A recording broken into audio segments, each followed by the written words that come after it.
సార్వత్రిక ఎన్నికల ఫలితాలు జూన్ 4న విడుదల కాబోతున్నటువంటి నేపథ్యంలో ఈరోజు కొన్ని ఎగ్జిట్ పోల్స్ అయితే వచ్చాయి.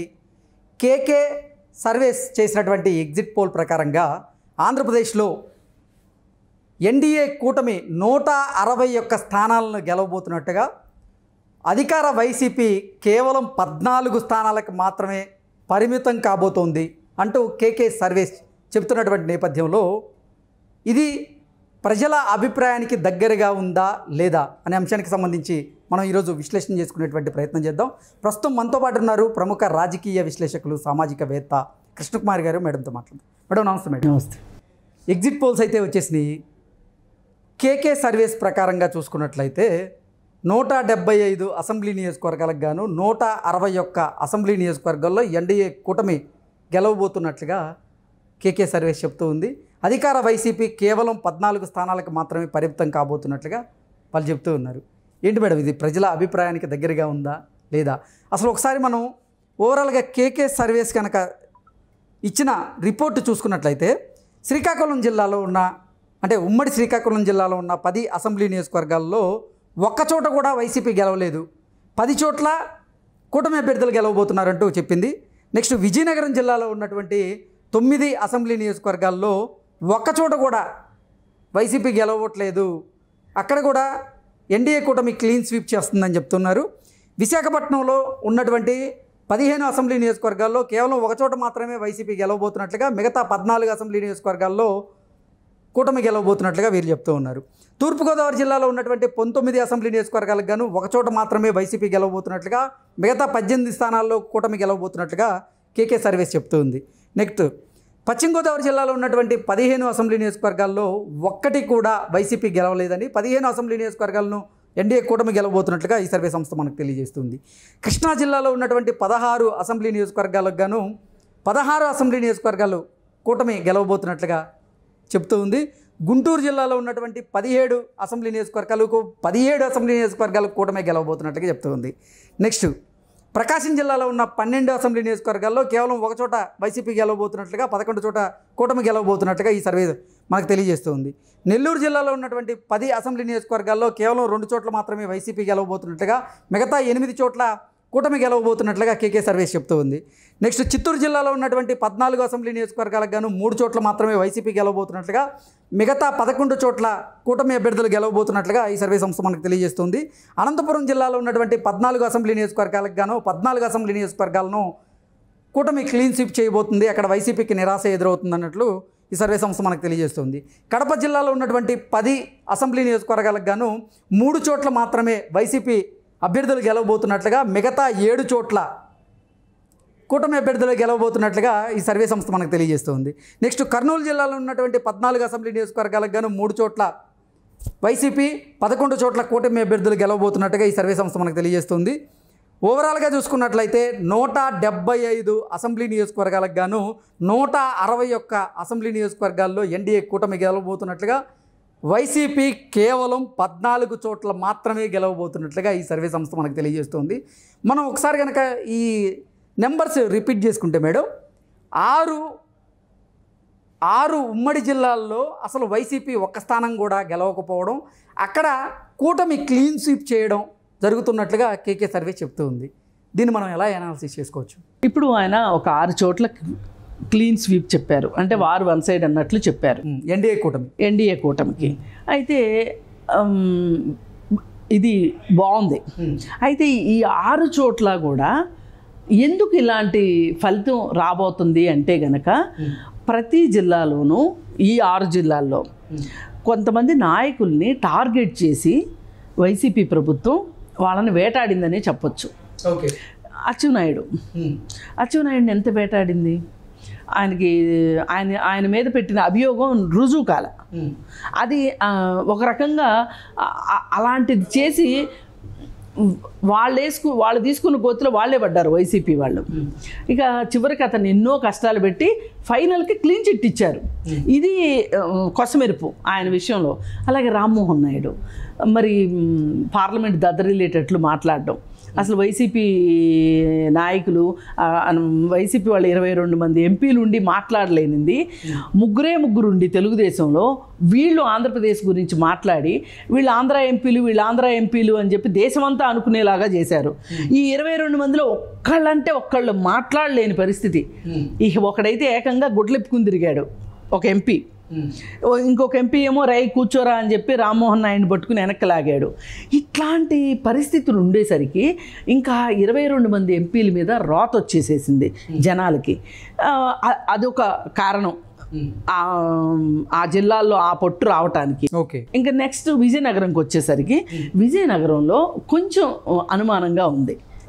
ఎందుకుంది అంటే బొత్స సత్యనారాయణ అవునన్నా కాదన్నా ఒక బలమైన లీడర్ అంటారు, నాయకుడు. కానీ అతను కూడా తెలుగుదేశంలో చేరబోతున్నాడు అనేది మధ్యలో వార్తలు వచ్చినాయి. వార్తలు వస్తే ఏదేమైనా అతను వైఎస్ఆర్ దగ్గర నుంచి వీరవిధేయుడుగా ఉన్నాడు, పైగా భయంకరమైన అవినీతి ఆరోపణలు ఉన్నాయి అనే ఉద్దేశంతో బాగా సంపద మూటగట్టుకున్నాడు అనే విషయం మీద తెలుగుదేశం పార్టీ కొంచెం దూరం పాటించిందనే చెప్పొచ్చు. కానీ వాళ్ళ బలం మట్టుకు తగ్గలేదు. అందుకని ఆ జిల్లా పైగా అశోక్ గజపతిరాజు గారు ఎంత గొప్ప నాయకుడు అయినప్పటికీ కూడా ఆయన వీళ్ళకిలాగా రౌడీయిజం చేయటం కానీ ఇలాంటి వ్యవహారాలు ఉండవు ఆయన దగ్గర. ఈ కాలానికి ఈ కాలం ఉన్న ప్రజలకి బహుశా ఆయన పెద్ద రుచించకపోవచ్చు, అది కూడా బొత్స సత్యనారాయణకి ఒక ప్లస్ కావచ్చు. కానీ ఆయన గెలుస్తారు అనేది ఒక నమ్మకం తెలుగుదేశం వాళ్ళు పెట్టుకున్నారు. సరే, ఏదైనా చూడాలి. వీళ్ళ ప్రాబల్యం అయితే ఎంతో కొంత విజయనగరంలో ఉంది. ఇంకపోతే పశ్చిమ గోదావరి జిల్లా క్లీన్ స్వీప్ చేస్తారని చెప్పారు. చేసే అవకాశాలు కూడా ఉన్నాయి. ఎందుకంటే పశ్చిమ గోదావరి జిల్లాలో పోయినసారి చేసిన పొరపాటుని సరిదిద్దుకోవాలి అనే ఒక ఉద్దేశం పశ్చిమ గోదావరి జిల్లాలో, అంటే ఉభయ గోదావరి జిల్లాల్లోనూ ఆ పరిస్థితి ఉంది. ఒక రకంగా ఉభయ గోదావరి జిల్లాల్లో ఏ పార్టీ ఎక్కువ సీట్లు గెలిస్తే ఆ పార్టీ అధికారంలో ఉంటుంది అనేది కూడా ఒక నానుడి ఉంది మొదటి నుంచి మనకి. అయితే తూర్పుగోదావరి జిల్లాలోనూ బాగానే ఉంది తెలుగుదేశానికి, అలాగే పశ్చిమ గోదావరి జిల్లాలో అంత ఉండటానికి కారణం ఏంటి అంటే ఇప్పుడు పశ్చిమ గోదావరి జిల్లాకు వచ్చేసరికి మొదటి నుంచి బాగా పట్టున్న జిల్లా టీడీపీకి. అంటే వాళ్ళు ఎట్లా ఉంటారంటే వాళ్ళ ప్రాణం పోయినా పర్వాలా, వాళ్ళ ఆస్తులు పోయినా పర్వాలా, వాళ్ళు జైలుకి వెళ్ళినా పర్లా, మేము తెలుగుదేశం, మేము ఇంతే, మేము ఇలాగే ఉంటాం, మేము పార్టీ కోసం ప్రాణాలు ఇస్తామనే మనుషులు పశ్చిమ గోదావరి జిల్లాలో చాలా ఎక్కువగా ఉన్నారు. యాజ్ వెల్ యాజ్ తూర్పుగోదావరి జిల్లాలో కూడా ఉన్నారు. కానీ ఈ రెండు జిల్లాల్లో ఇంత ఎక్కువ సీట్లు రావడానికి కారణం ఏంటి అంటే జనసేన కూడా మనం చెప్పుకుని తీరాలి. జనసేన ఓట్లు తెలుగుదేశంకి ప్లస్ అవుతాయి, అలాగే జనసేనకు కూడా తెలుగుదేశం ఓట్లు ప్లస్ అవుతాయి. ఈ కారణం దృష్ట్యా ఏంటి అంటే జనసేన ఎఫెక్ట్ ఇక్కడ ఉంది, 30% జనసేన ఎఫెక్ట్ ఉంది ఇక్కడ. ఓకే. ఉండటంతో పవన్ కళ్యాణ్ ప్రతిసారి సందర్భం వచ్చిన ప్రతిసారి సందర్భం లేకపోయినప్పటికీ కూడా ఏం చెప్తా ఉన్నాడు, నేను ప్రభుత్వ వ్యతిరేక ఓటుని చెల్లనివ్వను అని చెప్పుకుంటా వచ్చాడు అతను. అందుకోసం ఏంటి అంటే అది ఆ మాట బాగా పనిచేసింది. నేను ప్రజల కోసం ఉన్నా, నా కోసం కాదు, పార్టీల కోసం కాదు, నేను ప్రజల కోసం ఉన్నా, అందుకే ప్రభుత్వ వ్యతిరేక ఓటు చెల్లనివ్వను. మీకు ఈ జగన్మోహన్ రెడ్డి పీడ వదలాలి అంటే నేను నా ఓట్లు చీల్చుకుని ఆయన ఓట్లు చీల్చుకుంటే ఎట్లా? అందుకే నాకు తక్కువ సీట్లు ఇచ్చారా ఎక్కువ సీట్లు ఇచ్చారా అనేది నాకు సంబంధం లేదు, నేను ప్రభుత్వ ఓటు చేయలేమను అనే నినాదంతో పవన్ కళ్యాణ్ మొదటి రోజు నుంచి అని అదే మాట మీద నిలబడటం వల్ల కూడా ఈ గోదావరి జిల్లాలో ఈ మాదిరి ఫలితాలు రావడానికి కారణం. ఇకపోతే కృష్ణా జిల్లా అంటారా, కృష్ణా జిల్లా మొదటి నుంచి కూడా తెలుగుదేశానికి పెట్టని కోట. ఎన్టీఆర్ పుట్టిన జిల్లా కావచ్చు, కారణాలు ఏమైనా అనుకోండి, కృష్ణా జిల్లాకి ఆ ప్రత్యేకత ఉంది. కృష్ణా జిల్లా అసలు మామూలుగా ఆంధ్రప్రదేశ్, ఉమ్మడి ఆంధ్రప్రదేశ్ ఉన్న రోజుల్లో కూడా రాజకీయాల రాజధాని దానికి తోడు జగన్మోహన్ రెడ్డి ఈ అమరావతి రాజధానిగా ఉన్నదాన్ని తీసుకెళ్ళి 3 రాజధానులు చేయడం, రాజధానులు చేయటం అది బాగా ఎఫెక్ట్ పడింది. అసలు మామూలుగా కూడా అక్కడ చాలా ఎక్కువ చైతన్యం ఉంటుంది. మరి మీరు అనొచ్చు, మరి పోయినసారి అన్ని సీట్లు ఓడిపోయారేంటి అని. అయితే పోయినసారి ఏం ఆలోచించారంటే, కొంచెం వీళ్ళు మామూలుగా కూడా ఎప్పటి నుంచో రాజకీయ చైతన్యం ఉన్న ఊరు అని చెప్పాను కదా, వీళ్ళు కొంచెం ఎక్కువ ఆలోచించి ఎంత తెలివి ఉన్న వాళ్ళకన్నా వ్యాపకాయ అంత వెర్రి కూడా ఉంటుంది కదా, ఆ వెర్రితోటి వీళ్ళు ఏం ఆలోచించారంటే, అసలు చంద్రబాబు నాయుడు ఇంత చేస్తానన్నాడు, అసలు జగన్మోహన్ రెడ్డి ఇంత చేస్తానన్నాడు, ఏదో సామెత ఉంది, మా టంగుటూరు మిరియాలు తాటికాయలంతా అన్నట్లు చాలా చేస్తానని చెప్పేసరికి జగన్మోహన్ రెడ్డి నమ్మేశారు. వీళ్ళు నమ్మేసి పోయినసారి ఆ విధంగా జరిగింది. ఏది ఎలా జరిగినా కానీ కృష్ణా జిల్లా తెలుగుదేశం పార్టీకి కంచుకోట. అందువల్ల కృష్ణా జిల్లాలో కూడా పూర్తి అసలు స్వీప్ ఈసారి అలా ఉంటుందనే. అదిను కృష్ణా జిల్లాలో ఇంకొకటి ఏం జరిగిందంటే, ఒక 2-3 నాయకులు, వైసీపీ నాయకులు తెలుగుదేశంలోకి వచ్చారు. కొలను పార్థసారథి కావచ్చు, అలాగే 2 ఎమ్మెల్యేలు వచ్చేసారు, వసంత కృష్ణప్రసాద్ కావచ్చు, తెలుగుదేశంలోకి వచ్చారు. పైగా ఇంకోటి తిరువూరులో కొలికిపూడి శ్రీనివాసరావు పోటీ చేశారు. ఇట్లా గట్టి క్యాండిడేట్లు పెట్టారు. అంటే చాలా ఏర్చి కూర్చి క్యాండిడేట్లు పెట్టారు. దానివల్ల కూడా ఎఫెక్ట్ బాగా ఉండేలాగా ఉంది. పైగా విజయవాడ పశ్చిమ సీటు సుజనా చౌదరికి ఇచ్చారు. అయితే ఆ సీటు కూడా గ్యారంటీగా గెలిచే సీటు, సెంట్రల్ ఈస్ట్ 2 కూడా గెలిచేలాగా ఇలా చాలా పకడ్బందీగా అభ్యర్థుల ఎంపిక మట్టుకు చాలా బాగా జరిగినట్లు. అంటే దానిలో ఏ విధమైన అన్నిటికీ మించి దేవినేని ఉమాకి సీట్ ఇవ్వకపోవడం వెనకమాల కూడా ఏంటి అంటే, ఆయన ఇప్పటికి 3 సార్లు నుంచి గెలిచాడు. ఇప్పుడు ఎంత మంచివాళ్ళైనా సరే ఎక్కువ సార్లు గెలిచారు అంటే ఎంతో కొంత ప్రజా వ్యతిరేకత ఉంటుంది. పైగా పోయినసారి ఆయన ఓడిపోయి కూడా ఉన్నాడు. అందుకని ఈసారి కృష్ణప్రసాద్ అసలు మొదట్లో తెలుగుదేశమే, కానీ ఏదో ఒక వ్యాపార లావాదేవీల్లో తేడాలు వచ్చి, అంటే తన వ్యాపారానికి జగన్మోహన్ రెడ్డి అవసరమో అనుకుని అతను అటు వెళ్ళాడు. అక్కడికి వెళ్ళిన తర్వాత అతనికి బాగా చుక్కలు చూపించాడు జగన్మోహన్ రెడ్డి. దెబ్బకు మళ్ళీ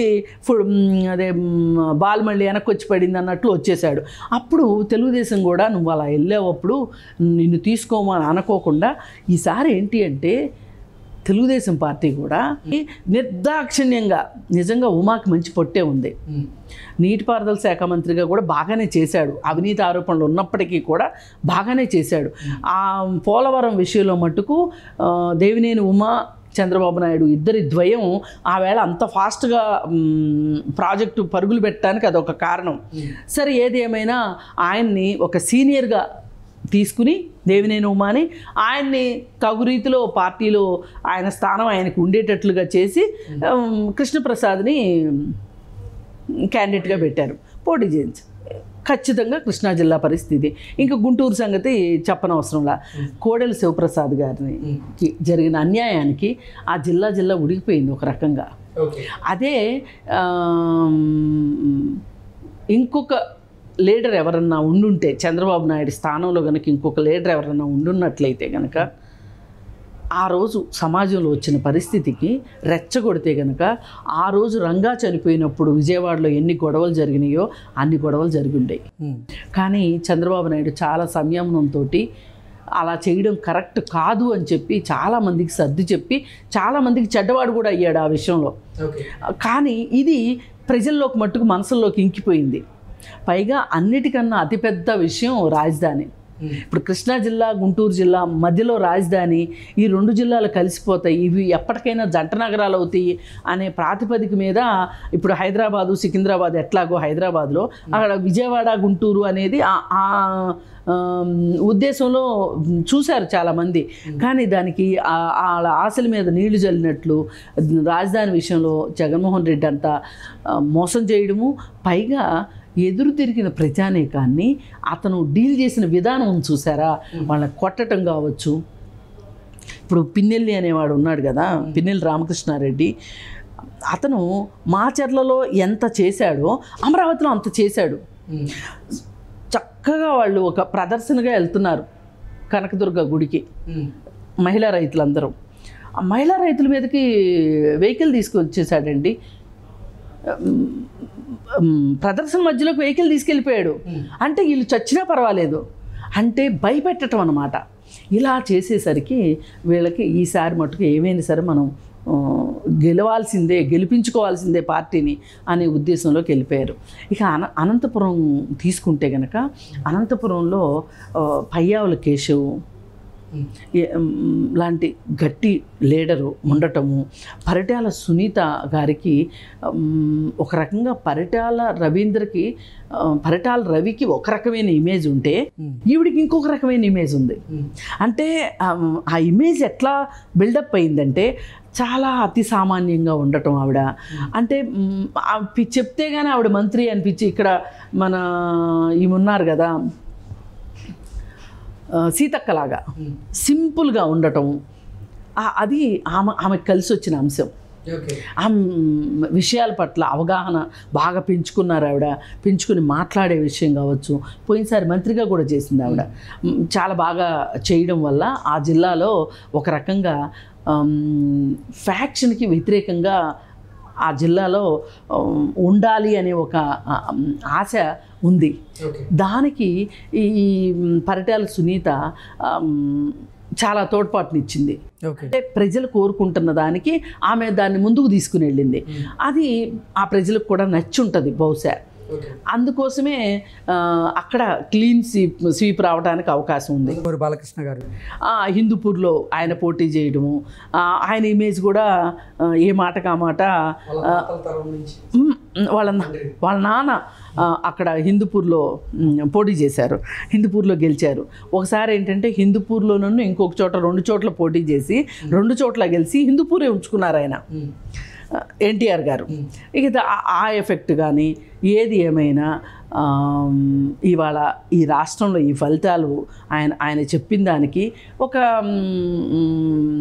10 or 15 సీట్స్ టోటల్ మీద ఆయన ఎంత చెప్పారు, 161 చెప్పారు. దానిలో ఒక 10-15 ఇటే అటు అయ్యే ఛాన్స్ లేదు కదా. అటంటే మరి మనం కూడా వైసీపీ వాళ్ళు మాట్లాడినట్టు ఉంటుంది. వైనాట్ 175 అన్నట్లు ఉంటుంది. వైనాట్ 140, వైనాట్ 150 దగ్గర ఇవి మనము చాలా ప్రాక్టికల్గా మాట్లాడుకుంటే కనుక అలా ఉండే అవకాశం ఉంది అని అనిపిస్తుంది. వీటన్నిటికీ ఏంటి అంటే లాస్ట్ మినిట్లో లాస్ట్ బట్ నాట్ లీస్ట్ అంటారు ఒక డైలాగు. అలా ల్యాండ్ టైటిలింగ్ యాక్ట్ ప్రధానంగా పనిచేసింది. ప్రధానంగా పనిచేసింది.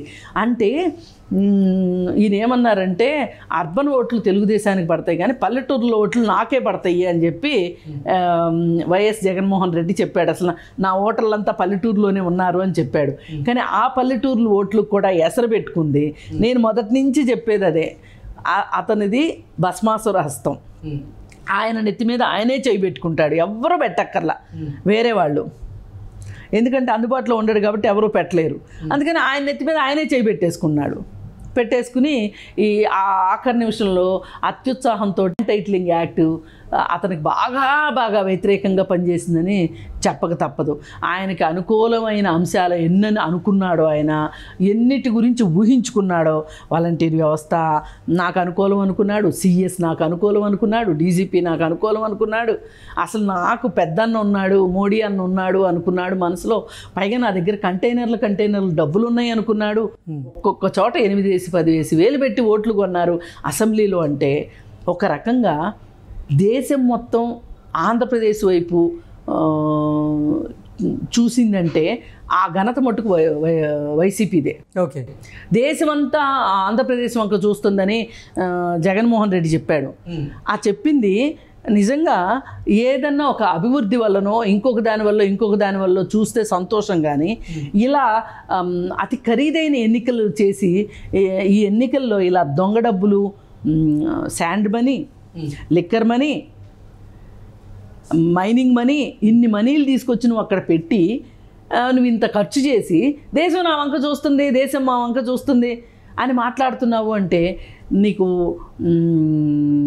ఎలా మనసొప్పిందో కానీ ఇలా ఖరీదైన ఎలక్షన్లు చేయటం వెనకమాల ఒక్కొక్క నియోజకవర్గానికి ఓటుకి 8,000 అంటే ఆలోచించండి. ఇవాళ ఒకప్పుడు అండి బాగా దిగువ స్థాయి వాళ్ళే ఓట్లు అమ్ముకునేవాళ్ళు అనుకునేవాళ్ళు. ఇవాళ అది లేదు. అపార్ట్మెంట్లో ఉండే సోకాల్డ్ మిడిల్ క్లాస్ పీపుల్ కూడా మా అపార్ట్మెంట్కి మీరు ఏం చేస్తారని అడుగుతున్నారు. మాకేం చేస్తారు, మేము వేస్తాం మీకు ఓటు, మాకేం చేస్తారు అంటే మాకు రోడ్లు వేస్తారా, మాకు మంచినీళ్ళు ఇస్తారా అని అడగట్లా వాళ్ళు. మా అపార్ట్మెంట్ లోపల ఏం చేస్తారని అడుగుతున్నారు. అంటే అర్థం ఏంటి, మా అసోసియేషన్కి మీరు ఎన్ని డబ్బులు ఇస్తారు, ఇదే కదా, అంటే అమ్ముకున్నట్టేగా ఓటు. ఆ పరిస్థితిలో ఆంధ్రప్రదేశ్ వాళ్ళ వెళ్ళిపోవడానికి, ఇంత దిగజారిపోవడానికి వైసీపీ పార్టీయే కారణం. Okay madam, thank you so much. Thank you.